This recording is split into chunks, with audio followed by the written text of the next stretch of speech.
चित्रकेतु नाम का एक राजा था और इसकी अनेक रानियां होने के बाद भी इसको कोई बालक नहीं था। एक बार नारद जी अंगिरा ऋषि के साथ इनके घर पधारे और उनको देखते ही मानो जन्मों के प्यासे को पानी मिल जाए। चित्रकेतु नारद जी के पैर पकड़ लेता है, अंगिरा जी के पैर पकड़ लेता है और छोड़ता ही नहीं और कहता है, महाराज निपुता हूं मैं, अनेक रानियां होने के बाद भी संतान नहीं, कृपा कीजिए, आप क्या नहीं दे सकते? आप तो सब देने में सक्षम हैं।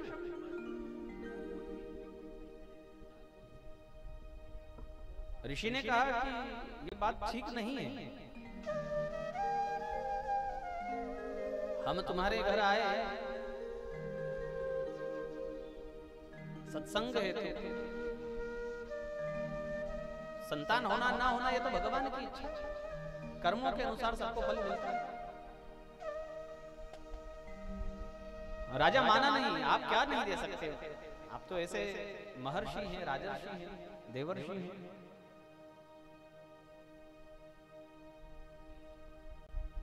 अब कोई हट ही पड़ जाए तो क्या किया जाए? अंगिरा जी ने सावधान करते हुए कि तुझे कोई बालक है नहीं, तेरे प्रेमवश तेरे द्वारा की गई हमारी सेवा के चलते हम तुझे एक बालक का आशीर्वाद देते हैं। ध्यान रखना, वह बालक केवल 5 वर्ष ही जीवित रहे। राजा ने सोचा निपुता होने से तो अच्छा है, ठीक। समय आने पर उसकी बड़ी रानी को बेटा हुआ और उसके प्रेम में सब लोग ऐसे खो गए कि भूल गए ऋषि क्या कह कर गए। समय बीतते देर नहीं लगा और 5 वर्ष भी बीत गए। अब देखो होनहार कैसे होती है कि अभी तक जिन दूसरी माताओं को प्रेम था इस बालक में, आज अचानक से उनको एक दाह हो गया, अपनी सोच से एक ईर्ष्या हो गई, एक ऐसी जलन हो गई कि देखो जब से ये बालक हुआ है तब से बड़ी रानी के ही प्रति राजा का प्रेम ज्यादा है, हमको वो पूछते नहीं। तो सबने मिलकर के खीर बनाई और खीर में विष मिला दिया और उस बच्चे को खिला दिया, जिसके बगैर वो भी नहीं रहती थी, सदा उसे गोद में लिए घूमती थी। आज होनहार ऐसी हुई कि उसको विष मिली हुई खीर खिलाकर पल्ले में सजाकर सुला दिया। शरीर नीला पड़ गया, बालक मर गया और जब सबको पता पड़ा तो ऐसा महान कोलाहल वहां हुआ, ऐसा महान रुदन मचा, छाती पीटते हुए, अपने सिर को पीटते हुए तुरंत रानियों ने स्वीकार भी कर लिया कि गलती हमारी है, अरे हमसे ये बड़ा अपराध हुआ, राजन चाहे जो सजा आप हमें दीजिए। किंतु अब तो हाथ से बात निकल गई। ऐसा महान कोलाहल कि दोपहर से संध्या होने को आ गई, किंतु उस शव से भी ऐसा लाड़ लड़ा रहे हैं राजा रानी कि उसकी अंतिम क्रिया करने को तैयार नहीं। कारणवश पुनः अंगिरा जी और नारद जी आए, उनको देख करके फिर राजा उनके चरण पकड़ लेता है, फिर प्रार्थना करता है कि आप तो इसको जिला सकते हो, आप क्या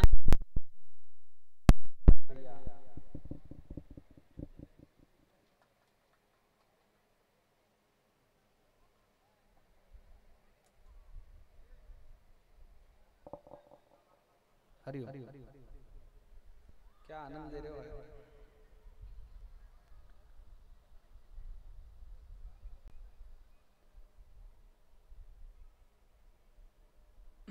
नारद जी ने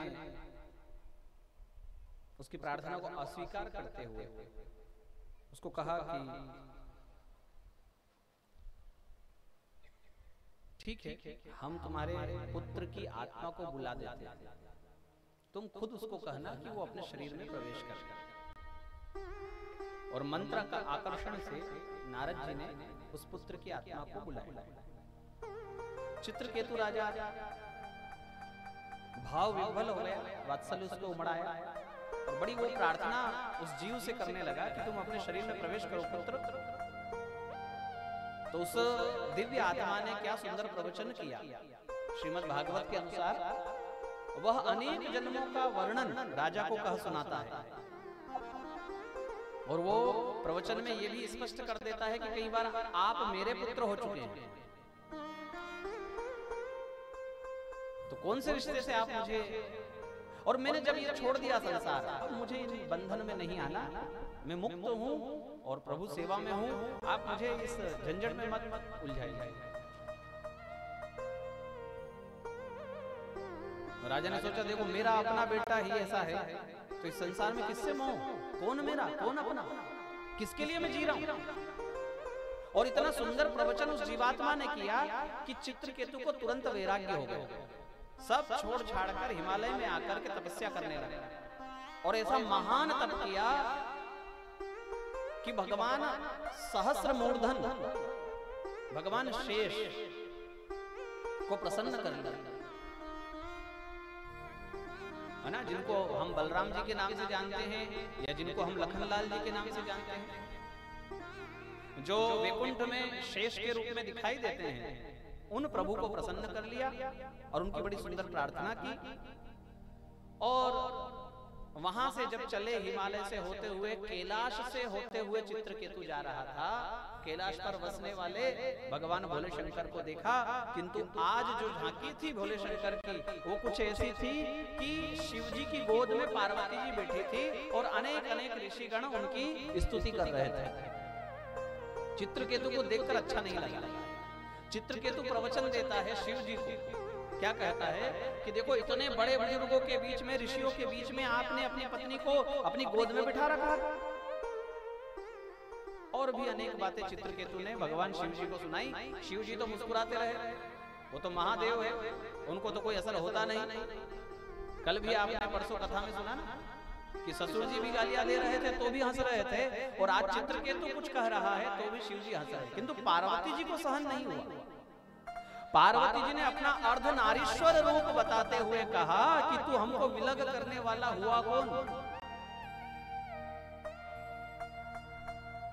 और तेरी दैत्य बुद्धि है, इसलिए जा, मेरा श्राप है, तू अति शीघ्र दैत्य हो जाएगा। ऐसा श्राप चित्रकेतु को दिया। इधर श्राप दिया, उधर यज्ञ में इंद्र ने विश्वरूप का सिर धड़ से अलग किया, तो यही चित्रकेतु उस विश्वरूप के शरीर से वृत्रासुर बनकर के प्रादुर्भूत हुआ। ऐसी इसकी पूर्व जन्म की कथा सुनाई। सुनकर राजा बड़ा प्रसन्न हुआ और आगे प्रश्न हुए। पुंसवन व्रत की विधि और मरुदगणों की उत्पत्ति दिति के गर्भ से। एक ऐसा व्रत है, कल जो मैंने आपको व्रत बताया था वो है पयोव्रत, जिससे भगवान वामन पुत्र रूप में बनकर आए। आज जो व्रत है वो है पुंसवन।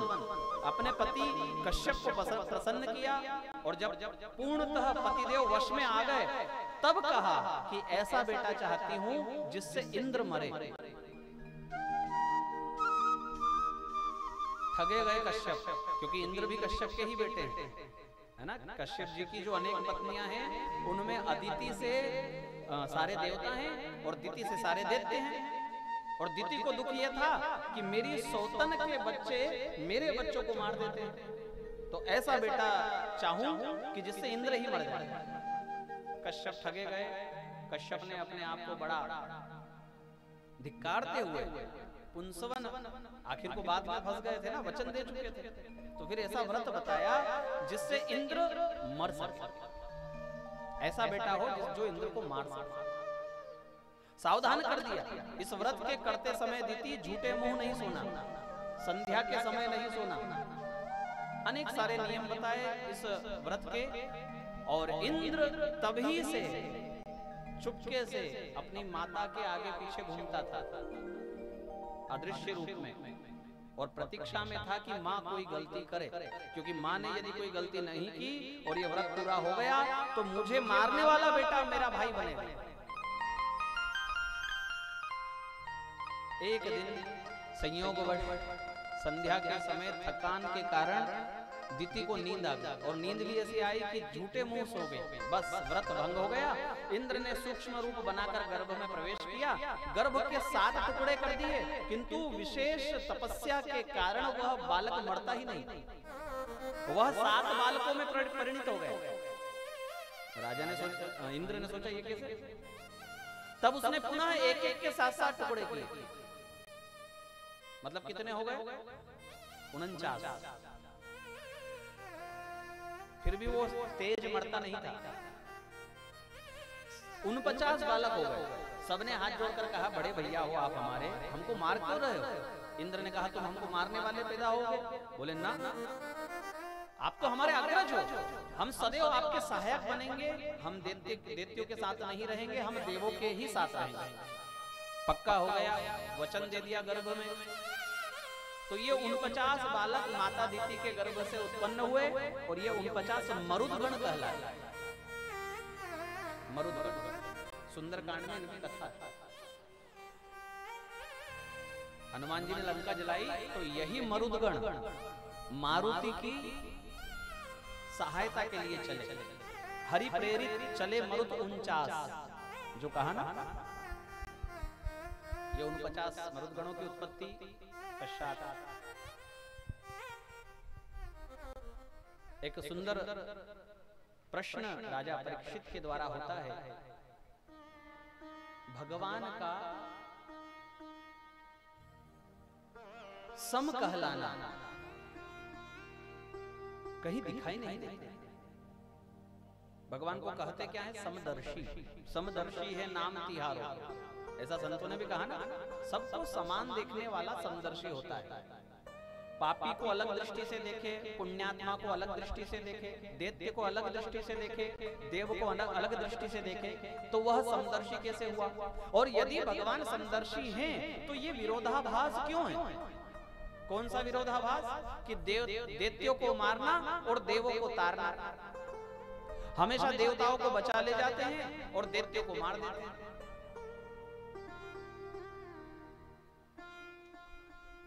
उनको आसुरी स्वभाव देने वाले भी तो भगवान ही है ना। तो ये दुआ भात क्यों? सुखदेव जी ने कहा, देखने में ऐसा लगता है कि भगवान दुआ भात कर रहे हैं। दैत्य और दानव में, दानव और देव में भगवान अंतर नहीं रखते, भगवान दोनों को बराबर देते हैं। कैसे? हमने तो आज तक ना सुना ना देखा। आप लोगों ने देखा सुना क्या? हा? देखो, राम जी ने युद्ध में जितने वानर मरे थे उनको जीवित करवा दिया और जितने राक्षस मरे थे उनको जीवित नहीं करवाए। तो ये दुआ भात हुई कि नहीं?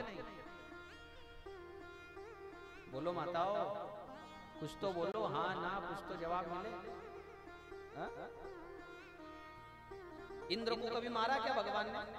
कभी नहीं मारा। इंद्र से गलतियां भी हुई, बहुत सारी गलतियां हुई, किंतु भगवान ने कभी इंद्र को नहीं मारा। और एक बार रावण ने क्या गलती कर दी कि उसको मार डाला। शिशुपाल ने क्या 100 गालियां दे दी कि भगवान ने उसको सिरधड़ से अलग कर दिया। यही प्रश्न राजा परीक्षित का है कि यदि भगवान समदर्शी है तो ये उनके भेद क्यों है? तब सुखदेव जी ने बड़ा सुंदर सुनाया। देखो, समझना पड़ेगा। सुखदेव जी कथा सुनाते हैं राजा युधिष्ठिर की सभा।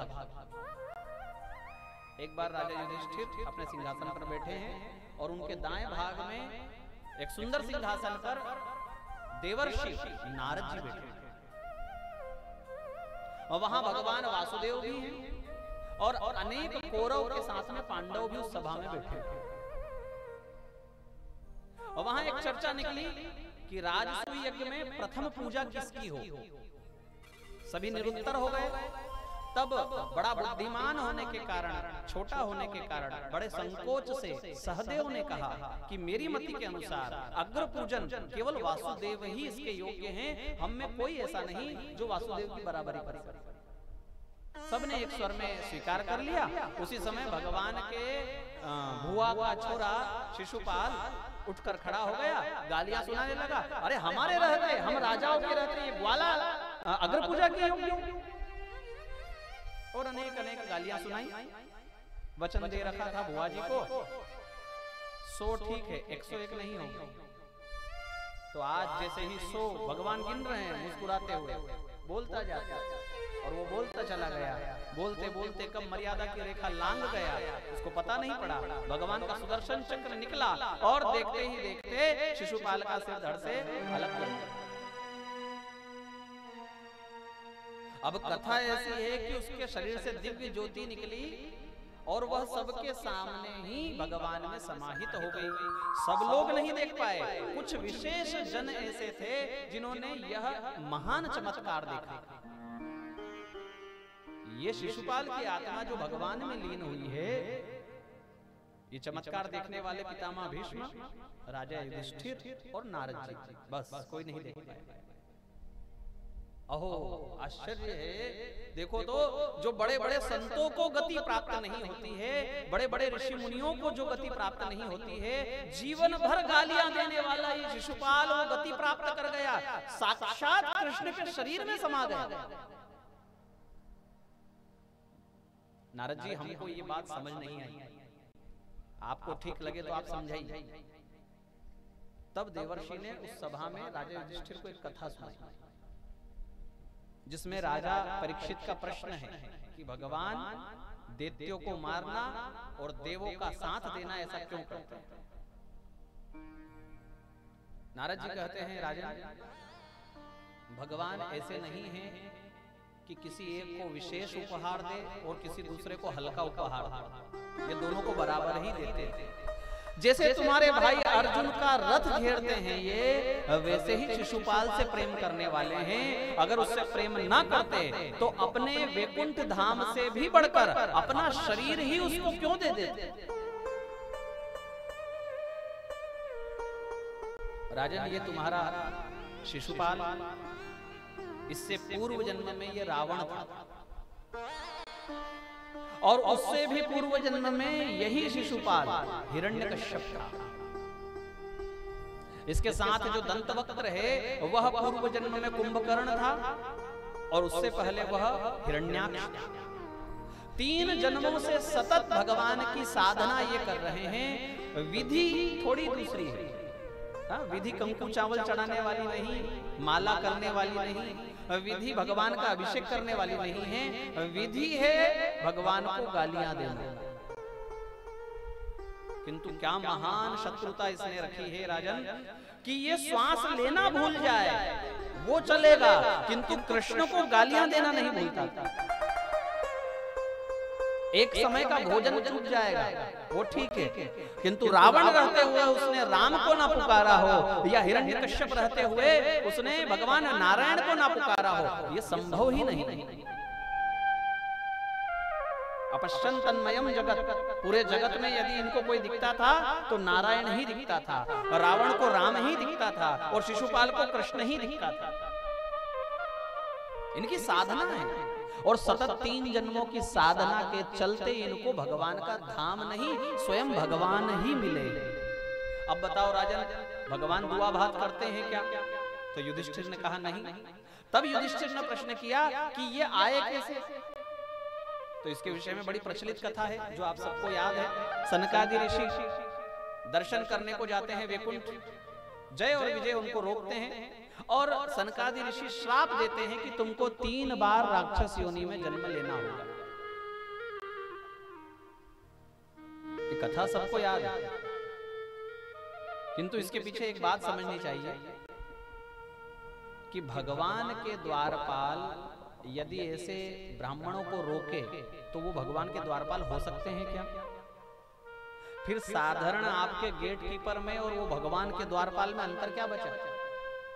एक साधारण मंत्री संतरी मुख्यमंत्री के द्वारपाल में जो अकड़ होती है वही अकड़ यदि जय और विजय में हो जाए तो फिर अंतर क्या बचा वैकुंठ में रहने का? इतना अहंकार यदि उनको होता तो क्या वो वैकुंठ में रहने के अधिकारी होते? अच्छा छोड़ो, दूसरी बात, सनकादि ऋषि यदि इतने क्रोधित होने वाले होते तो क्या वो पैदल चलकर वैकुंठ जा सकते थे? हमको तो पता ही नहीं कहां है वैकुंठ, क्योंकि हम में काम क्रोध लोभ भरा है और वही क्रोध यदि सनकादि ऋषियों को था तो वैकुंठ तक पहुंच कैसे गए? एक दूसरा सवाल खड़ा होता है कि सनकादि ऋषि जहां नेत्र उठाए वहां भगवान के दर्शन हो जाए, तो फिर वैकुंठ गए क्यों? जो सामग्री आपके पीथमपुर में मिल जाए उसके लिए इंदौर जाना क्यों? अनेक ऐसे प्रश्न इस कथा में। देखो, इसका उत्तर संतों ने ऐसा दिया, इन सब के पीछे एक ही उत्तर है और वो उत्तर है हरि इच्छा। मानो स्वयं नारायण ने ही सनकादि ऋषियों के बुलावा भेजा, क्या घूमते रहते हो इधर उधर, कभी हमारे वैकुंठ भी आओ। तो बुलाया किसने? स्वयं भगवान ने। तो सनकादि ऋषि आ गए। इससे पहले कि वो आते, भगवान ने जय विजय को विशेष सावधान कर दिया।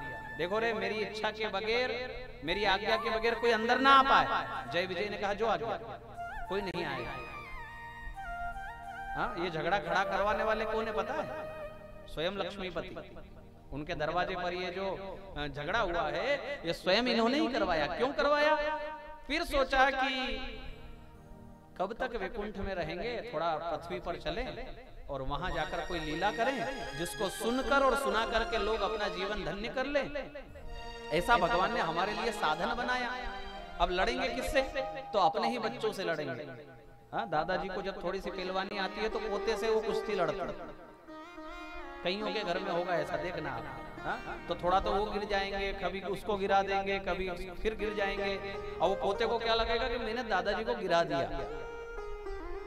ऐसे ही भगवान ने अपने ही बच्चों के साथ एक सुंदर खेल रचाया और उसके पीछे ये पूरी स्क्रिप्ट तैयार की। सनकादि ऋषि आते हैं, जय विजय उनको रोक देते हैं। भगवान की आज्ञा थी, वो गलत नहीं थे। और सनकादि ऋषि को श्राप आया, श्राप उन्होंने दिया कि तुम्हारा यहाँ से पतन होगा। अब देखो भगवान की विनम्रता, ऐसा होना चाहिए सेठ साहूकार। देखो, नौकर रखना गलत बात नहीं, किंतु नौकर के द्वारा की हुई गलती वास्तविकता में मालिक की गलती होती है।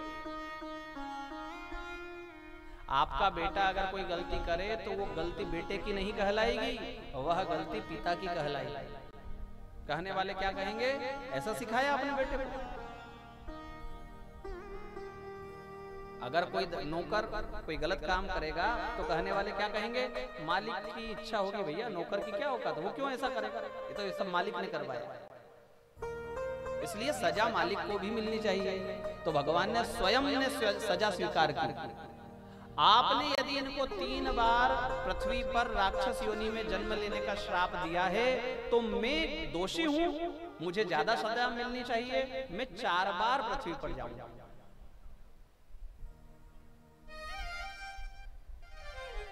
तो रावण कुंभकर्ण के लिए राम, शिशुपाल दंतवक्त्र के लिए कृष्ण, हिरण्याक्ष के लिए वराह और हिरण्यकश्यप के लिए भगवान नरसिंह। 4 बार भगवान। एक विशेष बात है कि रावण के लिए, कुंभकर्ण के लिए अकेले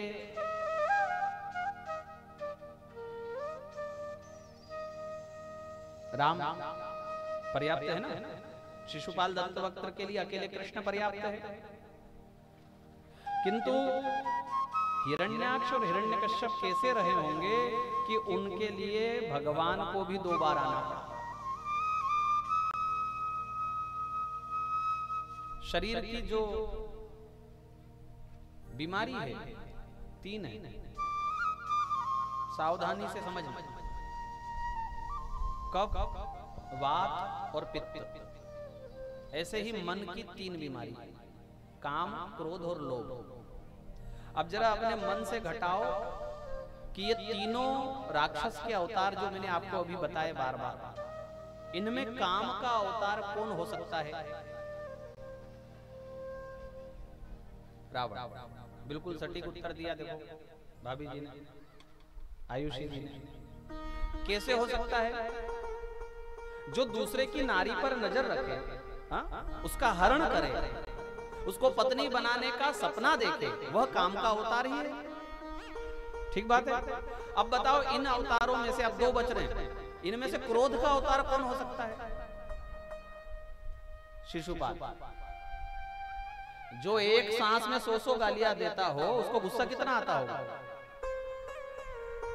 अब क्रोध का अवतार शिशुपाल दंतवक्त्र, काम का अवतार रावण और कुंभकर्ण, तो अब बच रहा है लोभ। तो ये स्पष्ट है कि हिरण्याक्ष और हिरण्यकश्यप लोभ का अवतार है। इस विधि से समझो इस आध्यात्मिक कथा को कितनी सुंदर हमको सिखा रही है। चाहे व्यक्ति तो कितना सुधार अपने जीवन में कर सकता है। ये कथा कहती है कि काम इतना बलशाली नहीं है, अकेला राम पर्याप्त है। क्रोध इतना बलशाली नहीं है, अकेला कृष्ण पर्याप्त है। किंतु जहां भगवान को भी 2 बार आना पड़े, वो लोभ बहुत बड़ा। इन तीनों बीमारी में भी कौन सी बड़ी चीज है? देखो, काम की एक उम्र होती है, जब इंद्रियां शिथिल पड़ जाए तो काम विकार सुषुप्त हो जाता है। जब शरीर से ना बने, 2 दिन भूखा रहो, फिर गुस्सा किस पर करोगे? किस पर तनाओगे? 3 दिन शरीर को कुछ मत दो, किंतु तब भी लोभ खत्म होगा क्या?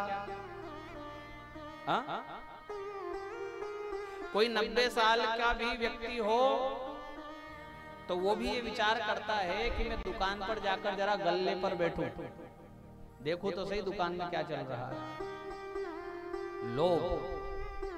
लोभ महान है, बहुत बड़ा है। वो नानी भाई का मायरा आपने सुना? उसमें ये जो चिट्ठी लिखाने वाली है ना, वो नानी भाई की दादिया सास खटोली में पड़ी रहती है, कमर से बने नहीं, तो भी क्या क्या लिखा है? करोड़ रुपया रोकड़ी और कागज में 2 भाटा लिख दे, यूं उठ बोली डोकरी। तो नारनिया देवर था, उसने कहा कि भाटा? अरे भाटा तो घर में ही बहुत है, वहां उनसे क्यों बुला रही? बोले माथा फोड़ थारा उन भाटा से। तो फिर कौन से भाटे? बोले 2 सुन्नारा भाटा। ओहो दादी, सुन्नारा भाटा कई करेगी उनसे? बोले एक पे बैठूंगी और एक से हमारा पग रगड़ूंगी। तावड़ा में बैठी बैठी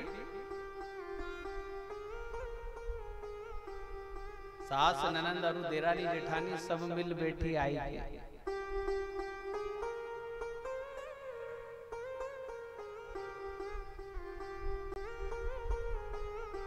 इतना इतना सामान लिखवाया बुढ़ापे में।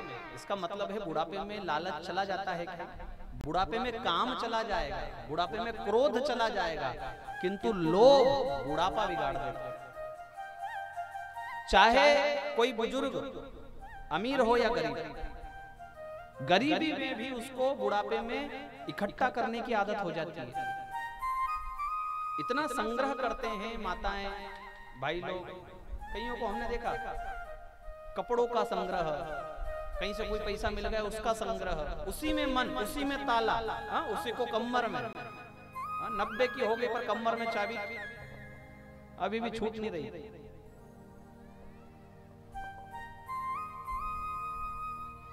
और मजाल कोई इनकी संदूक को देख ले, इनकी अलमारी को कोई देख ले, इतनी तेज होती है ये कि जब कोई कमरे में रहे तो वो खोले ही नहीं, भले कितना ही जरूरी काम हो। पहले तो उसको बात करके उसको भेजे, फिर अपना। और इतने में मान लो कोई आ भी जाए, उसने उसकी अलमारी खोली, कोई आ जाए तो पल्लू का आड़ कर ले, उसको छिपा ले। ज्यादा चाहे उसमें कुछ नहीं है, किंतु ये जो लोभ वृत्ति है ना, ये हमको भजन से दूर करती है। ये बीमारी है, इस बीमारी को पकड़ा जाए और इसको खत्म किया जाए। जाएंगे तब आपकी चाबी आपकी बहू ही संभालेगी, तो उसको पहले ही दे दो। क्यों उसको,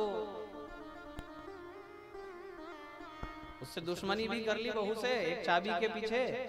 अब वो ना ढंग से रोटी पानी देती है, कुड़कुड़ होता रहता है घर में। उसको गरम चाय चाहिए।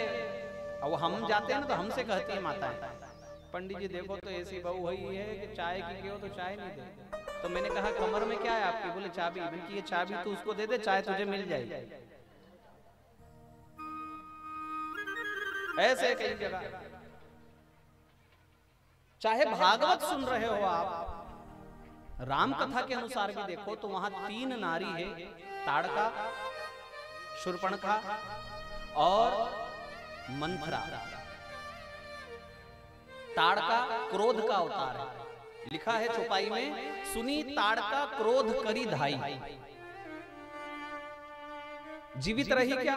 नहीं जीवित रही। एक ही बाण प्राण हरि लीना, दीन जानते ही निज पद दीना।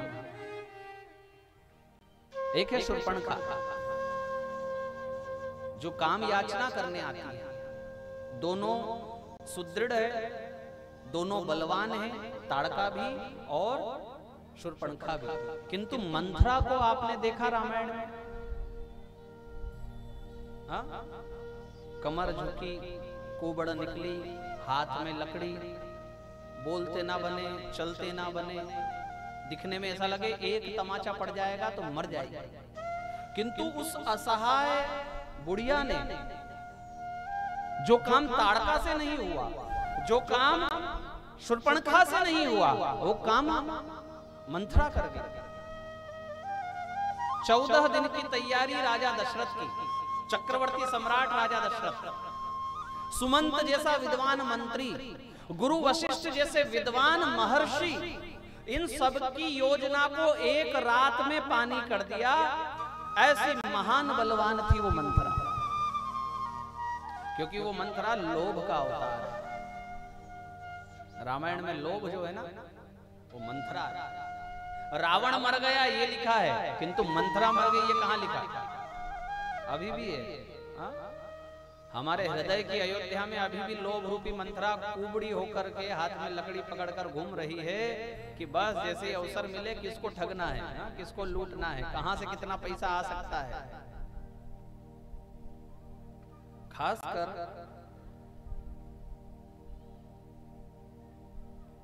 बुढ़ापे में ध्यान रखो कि ये लोभ हमको सताए नहीं, भजन का नाश कर देगा ये लोभ। हिरण्याक्ष संग्रह वृत्ति लोभ, हिरण्यकश्यप भोग वृत्ति लोभ। लालच 2 प्रकार का होता है, एक इकट्ठा करना, ना खाना ना खाने देना। दूसरा ऐसा लालच जो इकट्ठा तो करेंगे पर अपने ऊपर उजाड़ेंगे, किसी दूसरे को नहीं देंगे, 1 रुपया दूसरे को नहीं जाना चाहिए। 2 प्रकार का लालच होता है। इसीलिए ये 2 भाई हैं। हिरण्याक्ष धरती को जल में रखा, ना रहूंगा ना रहने दूंगा, है ना। हिरण्यकश्यप वो भोग वृत्ति लोभ है, उसने जितना कमाया अपने ऊपर लगाया, उसका ऐश्वर्य भूतो न भविष्यति, उसका ऐश्वर्य बहुत बड़ा था। साधारण मानव की तो कौन कहे, देवता लोग उसके यहाँ हाजिरी बनाने को आते थे, दिक्पाल उसके स्थान की व्यवस्था करते थे, पहाड़ पीछे हट करके उसके लिए मैदान की व्यवस्था करते उसके खेलने के लिए, समुद्र अपने अंदर से रत्न निकालकर रोज उसको लाकर देता था, धरती बिना बीज बोए अन्न उगा कर देती थी, आकाश तरह तरह के रूप बनाकर उसे उसका मनोरंजन करता था। ऐसा हिरण्यकश्यप का ऐश्वर्य था। चारों तरफ डंका बज गया हिरण्यकश्यप का, क्योंकि भगवान ने वराह बन करके जब से हिरण्याक्ष को मारा है तब से इसका एक ही शत्रु है, नाम है नारायण। पुत्र अनेक हुए हिरण्यकश्यप को, लाद, अनुल्लाद, सहलाद और सबसे छोटा है प्रहलाद। प्रकृष्ट आह्लाद जिसको, प्रकृष्ट आनंद जिसको, जिसका आनंद समाप्त होने वाला नहीं, उसका नाम है प्रहलाद।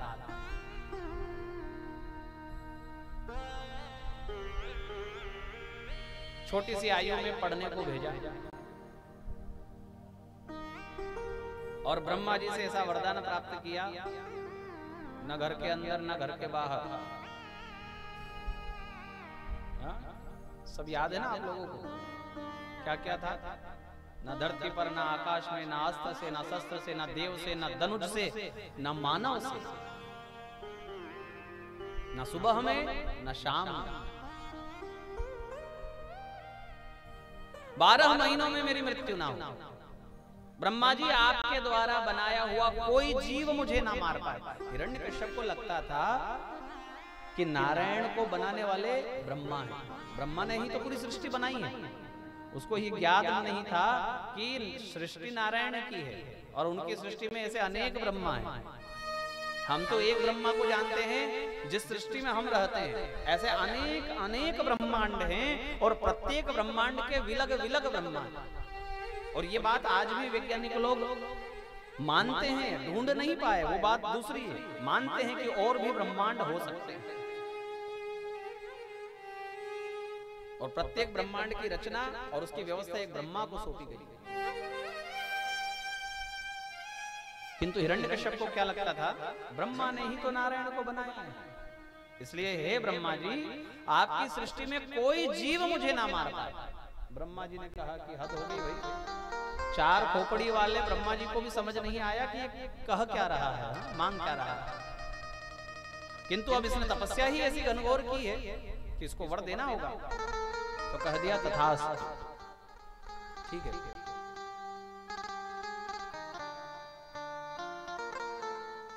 और वो वर पाकर इतना शैतानी उसको सूझी कि उसने हर जगह कृष्ण का पूजन बंद करवा दिया, यज्ञ यागादि बंद हो गया, गायों की हत्या की जाती है, ब्राह्मणों को सताया जाता है, तुलसी के पौधे देखे नहीं सुहाते थे उसे। अच्छा, ये तीनों पर क्यों आक्रमण किया? क्योंकि ये तीनों कृष्ण की विभूति है। तुलसी वृक्ष न मानिए, गाय न मानिए ढोर, ब्राह्मण मानुज न मानिए, ये तीनों नंद किशोर। ये भगवान के सुपुर्द रहने वाले लोग, जैसे मीराबाई भगवान के सुपुर्द हैं, जैसे नरसिंह मेहता जी भगवान के सुपुर्द हैं, जैसे नामदेव जी भगवान के सुपुर्द हैं, ऐसे गोपियां। तुलसा जी जो है भगवान की विभूति है। तुलसा जी धरती की नहीं, यमुना जी धरती की नहीं, गोवर्धन पर्वत धरती का नहीं। देवी पर पुराण के अनुसार ये तीनों विशेष माता राधा जी की कृपा से गोलोक धाम से इस धरती पर आए। कौन कौन? एक तो गोवर्धन पर्वत, एक यमुना जी और दूसरा तीसरा तुलसा जी। ये सब जो हैं राधा जी की विशेष कृपा से गोलोक धाम से, एक अन्य धाम से इस धरती पर आए। ये सब भगवान के आश्रित है, भगवान के हवाले हैं। जैसे गोपियां भगवान के हवाले हैं। क्या है? जीवन है तेरे हवाले, मुरलिया वाले।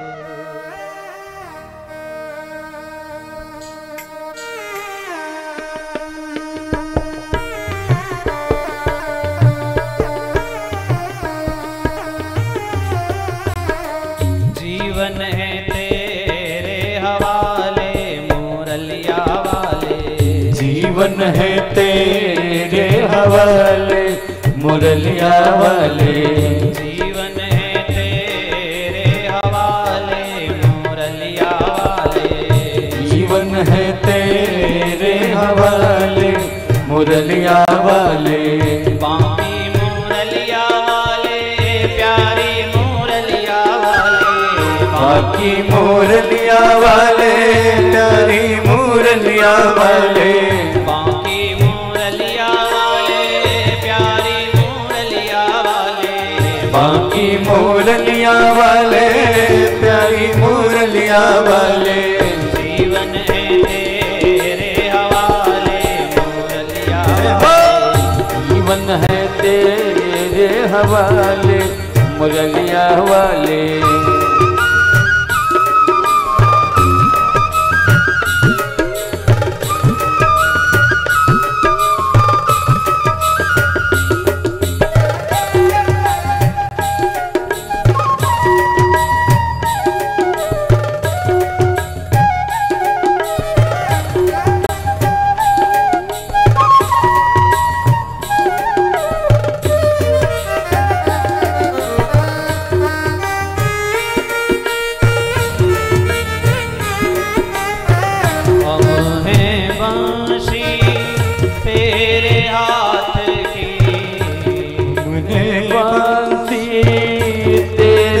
हाथ की। हम हैं बंशी तेरे अधर की। हम हैं बंसी तेरे अधर की।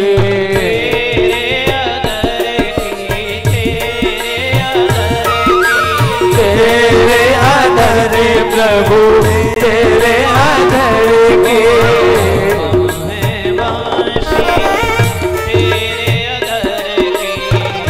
हम हैं बंसी तेरे अधर की। चाहे तुझे सी बजाए मुरलिया वाले। चाहे तुझे सी बजा ले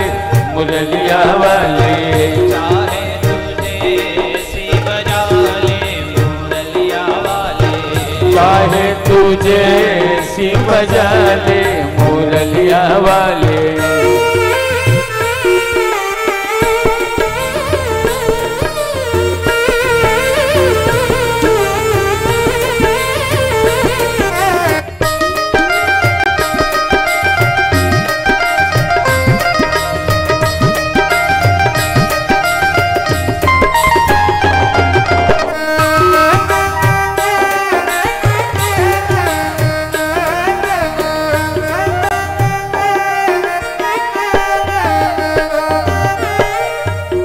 कठपुतली तेरे हाथ की।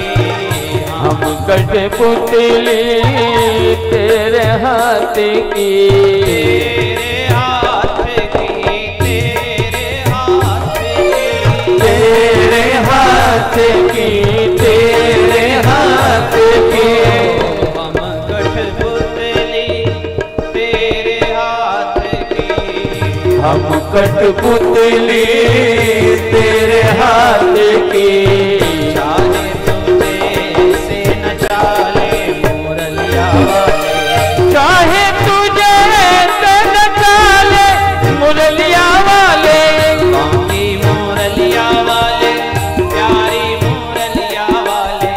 बाकी मुरलिया वाले प्यारी मुरलिया वाले। जीवन है तेरे हवाले मुरलिया वाले। जीवन है तेरे हवाले मुरलिया वाले।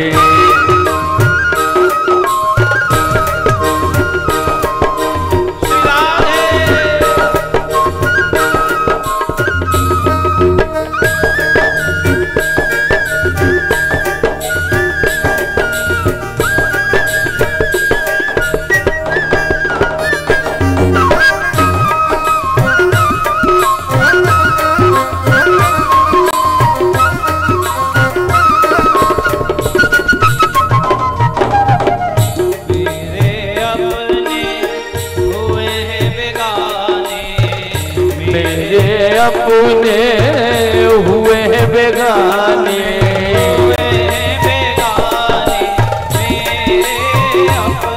हुए हैं बेगाने मेरे अपने।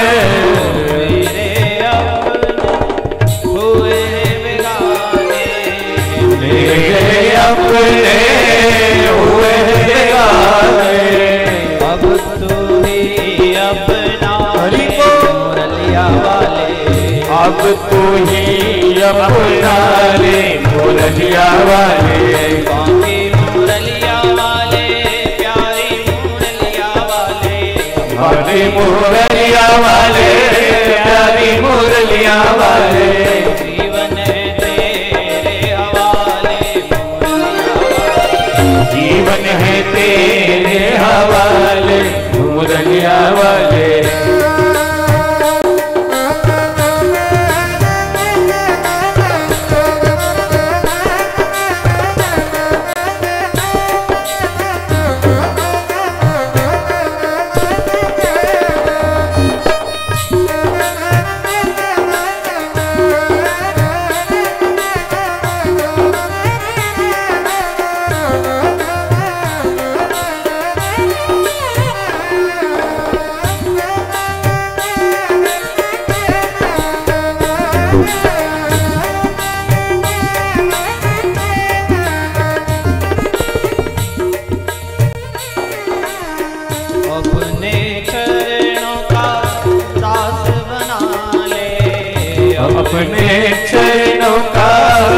दास बना ले, दास बना ले अपने चरण का, दास बना ले हमें अपने चरण का, अपने चरण का तू दास बना ले, अपने चरण का तू दास बना ले, अपने चरण का दास बना ले, अपने चरणों का दास बना ले। वृंदावन में बसा ले मुरलिया वाले, वृंदावन में बसा ले मुरलिया वाले, बाकी मुरलिया वाले प्यारी मुरलिया वाले, बाकी मुरलिया वाले प्यारी मुरलिया वाले, जीवन है तेरे हवाले मुरलिया वाले, जीवन है तेरे हवाले मुरलिया वाले, जीवन है तेरे हवाले मुरलिया वाले, जीवन है तेरे हवाले मुरलिया वाले,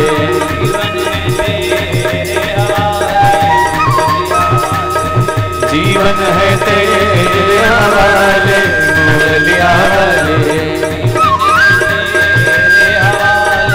मुरलिया वाले, जीवन है तेरे हवाले मुरलिया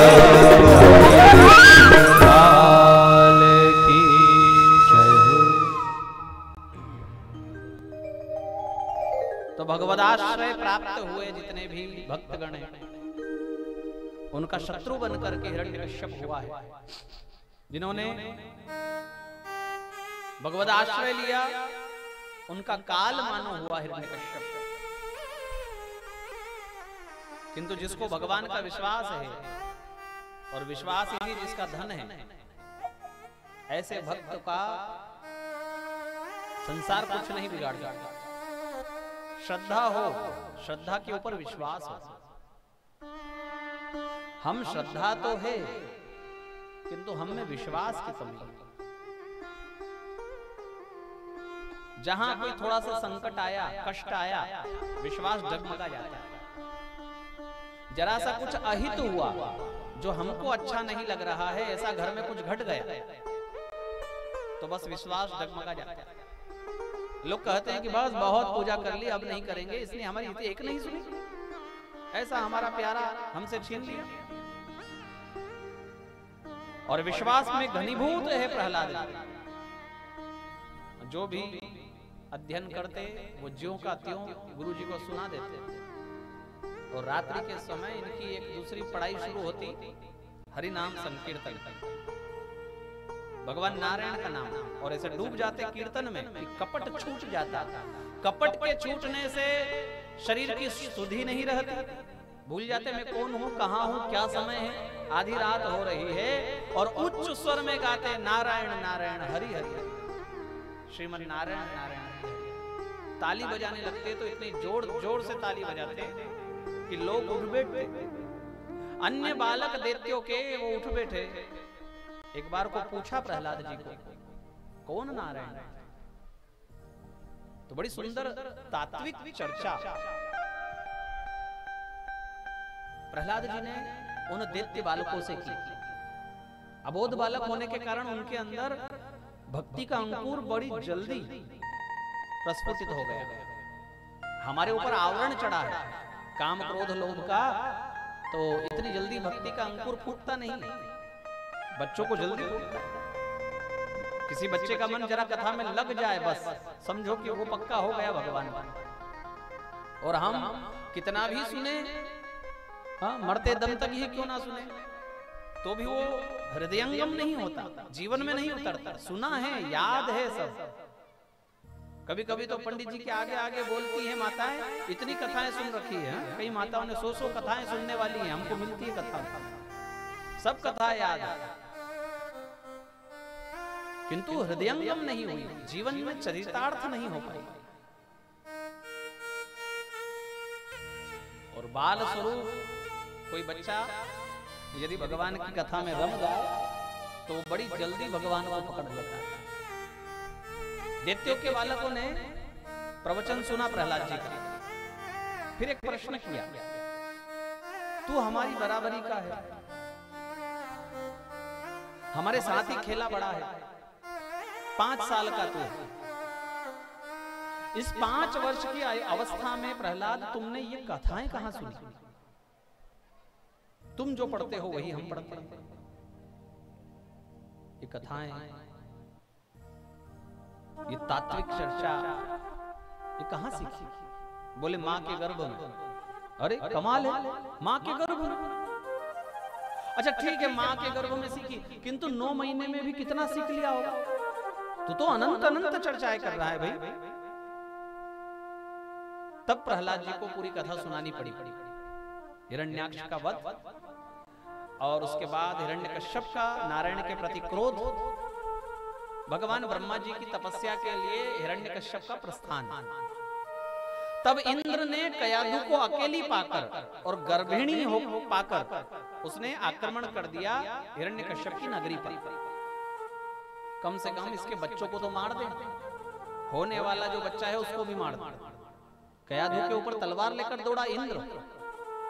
नारद जी ने बड़ा धिक्कारा इंद्र को और कहा, लाज आनी चाहिए इंद्र तुमको, ऐसा क्षत्रिय बनते हो, नारी पर हाथ उठाते हो, और वो भी गर्भवती पर। इंद्र ने कहा कि देवर्षि आप नहीं जानते कि इसके गर्भ में कौन पल रहा है? बोले हाँ मैं जानता हूं कि इसका होने वाला पुत्र हिरण्यकश्यप का पुत्र होगा, दैत्य होगा, किंतु होगा भगवान का भक्त, ऐसा भक्त होगा जिसके कारण तुमको हिरण्यकश्यप से छुटकारा मिलेगा। भगवान का भक्त कयाधु के गर्भ से जन्मेगा, ऐसा सुना तो इंद्र ने 3 परिक्रमा कयाधु की प्रणाम किया और इंद्र चला गया।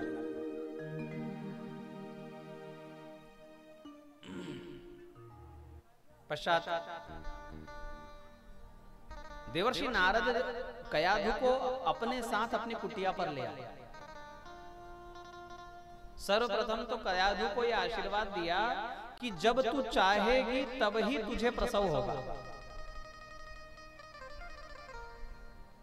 100 वर्षों तक हिरण्यकश्यप ने तपस्या की, तो 100 वर्षों तक कयाधु गर्भवती रही। और इन 100 वर्षों में उसने क्या किया? एक तो नारद जी के मुख से कथाएं सुनी, चरणामृत लेती, रोज गीता भागवत आदि का पाठ करती, दिव्य कथाओं और उपदेश के साथ में अपने जीवन को धन्य करती। वो सारा प्रभाव प्रहलाद जी के ऊपर पड़ा। अब विज्ञान कहता है कि बच्चे को पेट में ही सुधारा जा सकता है, उसको संस्कारित यदि करना हो तो उसको गर्भ में ही किया जा सकता है। जन्म लेने के बाद वह कुछ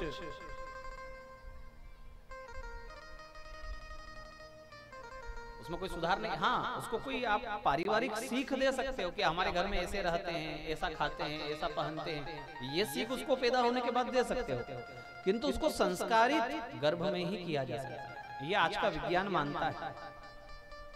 और हमारे यहाँ ऐसी अनेक कथाएं, एक तो आप सुन रहे हो प्रहलाद जी की, एक आपको याद होगी अभिमन्यु की। अभिमन्यु की पत्नी उत्तरा और अभिमन्यु की मैया सुभद्रा। सुभद्रा ने पूछा था ना भगवान को, चक्रव्यूह में कैसे प्रवेश करते हैं और बाहर कैसे निकलते हैं।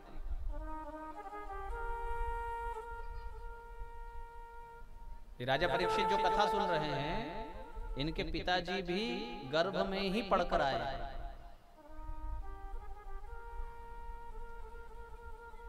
इसलिए हमारे यहाँ कहा गया है कि माताओं को, आज तो महिला दिवस है ना, फिर याद दिला दे, माताओं को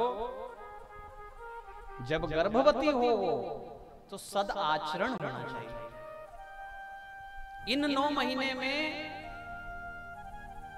माता के जैसे विचार होंगे और पिता का जैसा आचरण होगा, उसकी जीरोक्स कॉपी उसका बालक होगा। आप लिख लो। अब बाद में वो आपको मारे, सताए, बुढ़ापे में आपको रोटियां ना दे, हाँ, लात मारे, तो याद करना वो 9 महीने के हमने क्या किया था।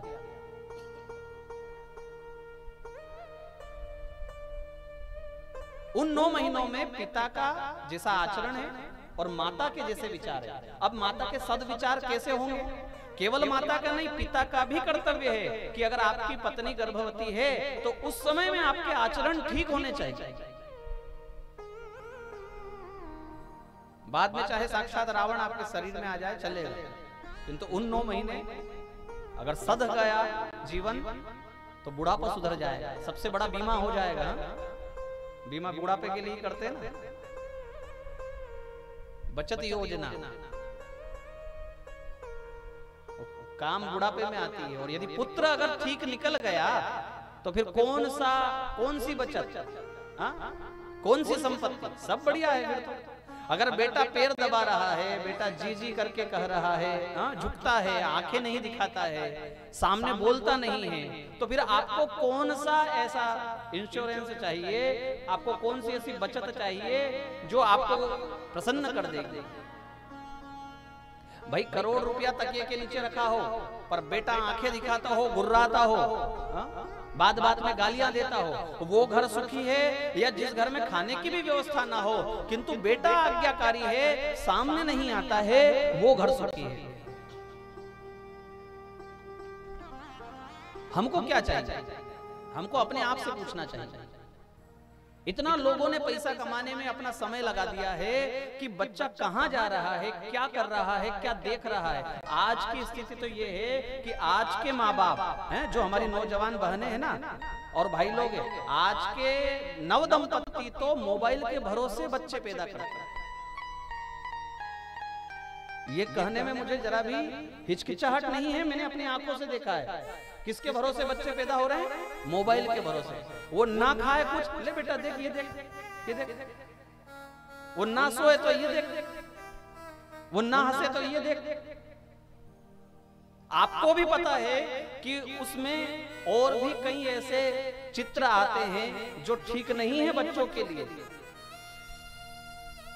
किंतु बस क्या हमारी एक ये परिपाटी बनी है। हद हो गई भाई, हद हो गई। मुझे बड़ा दुख होता है कि जब कोई माँ अपने बच्चे के हाथ में मोबाइल देती है और उस बहू का ससुर भी वहीं खड़ा है, सास भी वहीं खड़ी है और वो भी ऊपर से कहती है कि हाँ दे दे, मोबाइल दे दे, तो वो खा लेगा। मोबाइल से बच्चे रोटी खा रहे हैं, मोबाइल से वो भोजन कर रहे हैं। लाज आनी चाहिए। हाँ, शर्म से डूब कर मर जाए ऐसे माता पिता जो बच्चों के हाथ में मोबाइल दे रहे हैं।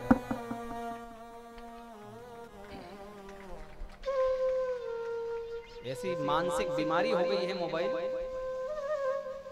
कई बार हम कथा में करते हैं, कोई वीआईपी लोग ऐसे आते हैं, जीवन में कोई अच्छा काम तो किया नहीं कि कथा में मन लगे, तो थोड़ी थोड़ी देर में मोबाइल निकाल कर देखते हैं, ना तो कोई फोन आ रहा है ना कोई मैसेज आ रहा है, फिर भी देखेंगे, देखकर वापस रख देंगे। आप देखना, ये मानसिक दिवालियापन है। आपका कॉन्फिडेंस कमजोर हो गया, आपका आत्मविश्वास ठीक नहीं है, इसलिए आप मोबाइल को बार बार निकालोगे, देखोगे, फिर रखोगे, फिर निकालोगे, देखोगे, फिर रखोगे। एक भाई को हमने पूछा, आज से 7-8 साल पहले की बात है, कि भाई ये क्या है, ये बार बार तुम क्या देखते हो इसमें? तो बोले ये गुरुजी अच्छा है। जवाब तो देते नहीं, वरना शब्दबद्ध नहीं कर पाए अपने विचारों को, पर यूं कहा मजा आता है, बहुत मजा आता है।